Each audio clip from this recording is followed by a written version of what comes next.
कुछ कहानियां ऐसी होती हैं जिनके बारे में ऊंची आवाज में बात नहीं की जाती, उन्हें सिर्फ डर के मारे फुसफुसाया जाता है। चलिए आज एक ऐसे ही बंद दरवाजे के पीछे दफन राज की परतें खोलते हैं। जरा सोचिए, एक ऐसी जगह के बारे में जहां की खामोशी किसी की चीख से भी ज्यादा डरावनी हो। ये एक ऐसा खुला राज है जिसके बारे में सब जानते तो हैं, पर कोई भी इसे मानने की हिम्मत नहीं करता। हाँ, एक कमरा जो कागजों पर तो हमेशा खाली रहता है, लेकिन असल में वो कभी अकेला नहीं होता। तो आइए पता लगाते हैं कि इस बंद दरवाजे के पीछे की असली सच्चाई क्या है। हमारी कहानी का सफर शुरू होता है एक अस्पताल के उस पुराने सुनसान विंग से, जहां कमरा नंबर 27 की ये डरावनी किंवदंती पैदा हुई थी। और इस कहानी के बीच में है नेहा, एक नई नवेली नर्स जिसकी पहली ही नाइट शिफ्ट अस्पताल के सबसे भुतहे हिस्से यानी ओल्ड विंग में लगी थी। वही विंग जहां कुख्यात कमरा नंबर 27 है। 11 साल, सोचिए, पूरे 11 साल से, मतलब एक दशक से भी ज्यादा वक्त से उस कमरे पर ताला लगा हुआ है, आधिकारिक तौर पर सील कर दिया गया है।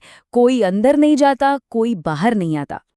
तो फिर ये सवाल तो उठेगा ही, जो नेहा के दिमाग में भी आया कि अगर कमरा सील है तो फिर उसका दरवाजा जरा सा खुला क्यों था।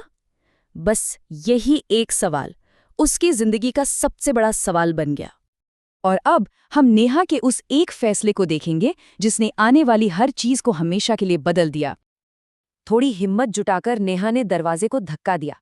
अंदर सालों की धूल, सड़न की एक अजीब सी गंध, एक पुराना बिस्तर और एक टूटी कुर्सी।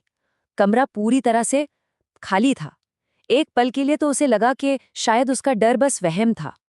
उसने अपनी ड्यूटी निभाई, रजिस्टर उठाया और उसमें लिख दिया, कमरा 27 की जांच की गई, कोई गतिविधि नहीं। एक मामूली सी एंट्री जो उस भयानक रात में नॉर्मल होने का आखिरी पल था। काम खत्म हो चुका था। अब उसे बस उस मनहूस कमरे से बाहर निकलना था। वो जाने के लिए मुड़ी और जैसे ही वो पलटी, उसकी नज़र बिस्तर पर पड़ी और उसकी सांसें मानो थम सी गईं। जहां कुछ सेकंड पहले कुछ भी नहीं था, वहां अब कोई बैठा था। अब कहानी के इस मोड़ पर डर सिर्फ एक एहसास नहीं रहता, वो एक हकीकत बनकर नेहा के सामने आ खड़ा होता है। वो कोई इंसान नहीं था, वो एक धुंधली सी परछाई थी, एक जली हुई सूरत और खाली काली आंखों वाली एक आत्मा। ये उसी शख्स की आत्मा थी जो 11 साल पहले इसी कमरे में मदद के लिए चीखते चिल्लाते अकेला मर गया था। उस परछाई की सूखी खुरदुरी आवाज कमरे की खामोशी में गूंजी। ये शब्द एक धमकी थे, एक ऐलान था कि अब नेहा भी उसी दर्द, उसी अकेलेपन का हिस्सा बनने वाली है। और फिर बचने के सारे रास्ते एक एक करके बंद हो गए। जोरदार धमाके के साथ दरवाजा बंद हो गया। नेहा की टॉर्च टिमटिमाई और बुझ गई, और उस घोर अंधेरे में बिस्तर के नीचे से दर्जनों जले हुए हाथ उसकी तरफ बढ़ने लगे। जब लगा कि अब कोई उम्मीद नहीं बची, तभी उसके फोन की स्क्रीन जली। लेकिन मदद के लिए नहीं, बल्कि उस पर एक मैसेज आया था जो इस बात का सबूत था कि वो अब इस कमरे में हमेशा के लिए कैद हो चुकी है। नेहा की एक आखिरी दिल दहला देने वाली चीख उस पुराने विंग के सन्नाटे को चीरती है, और फिर सब कुछ शांत हो जाता है, हमेशा हमेशा के लिए। उस आखिरी चीख के बाद क्या हुआ, उस रात का जो असर हुआ, वो कभी खत्म नहीं हुआ।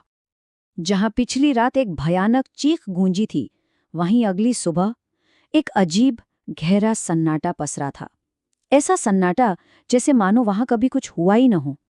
नेहा गायब हो चुकी थी।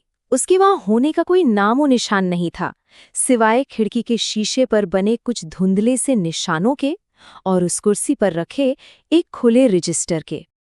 और जानते हैं, उस रजिस्टर में नेहा की लिखाई में आखिरी एंट्री क्या थी? कमरा 27 की जांच की गई, कोई गतिविधि नहीं। कहानी ने खुद को दोहराने के लिए अपने ही सबूतों को मिटा दिया था। ये सब हमें एक बहुत गहरे सवाल पर लाकर छोड़ देता है कि अगर किसी की चीख को खामोश कर दिया जाए, तो क्या वो चीख कभी असल में गूंजी ही थी? कमरा नंबर 27 आज भी बंद है, शायद एक और शिकार के इंतजार में।